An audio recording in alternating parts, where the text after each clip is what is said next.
দেখতে দেখতে শীত একদমই চলে এসেছে।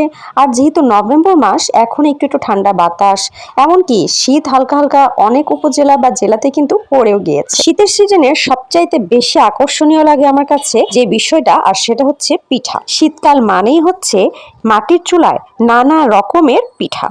আর এই পিঠাগুলো সবচাইতে বেশি পাওয়া যায় আসলে গ্রামাঞ্চলে, তবে শহরও কিন্তু এই দিক দিয়ে এখন একদমই পিছিয়ে নেই। বিভিন্ন অলিতে গলিতে কিন্তু এখন মাটির চুলা নিয়ে বসে পড়েছে, নানা রকমের পিঠা তৈরি করছে। এবং এই পিঠাগুলোর ভিতরে সবচাইতে বেশি যে পিঠাগুলো রয়েছে সেটা হচ্ছে ভাপা পিঠা এবং চিতই পিঠা। আমিও আজকে বেরিয়ে পড়েছিলাম এবং মাটির চুলায় খুব সুন্দর করে অনেকগুলো পিঠার দোকান পেয়ে গিয়েছিলাম। আর সেখান থেকে কিন্তু আমিও 2 রকমের পিঠাই খেয়ে নিয়েছি, ভাপা পিঠা এবং চিতই পিঠা। আপনাদের কার কাছে পিঠা কোনটা ভালো লাগে অবশ্যই কিন্তু জানাবেন। আমার কাছে কিন্তু চিতই পিঠাটা মোটামুটি লাগে, কেননা ঝাল আমি আসলে অতিরিক্ত খেতে পারি না। তবে মাঝে মাঝে চিতই পিঠাটা একটু বিভিন্ন রকমের ভর্তা দিয়ে খেতে খারাপ লাগে না। আর আমার কাছে সবচাইতে বেশি ভালো লাগে ভাপা পিঠা।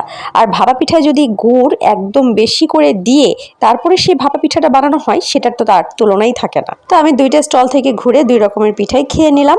আর যেহেতু একটু ঠান্ডা বাতাস ছিল, মাটির চুলার এই আগুনটার তাপটা আসলে খুবই ভালো লাগছিল।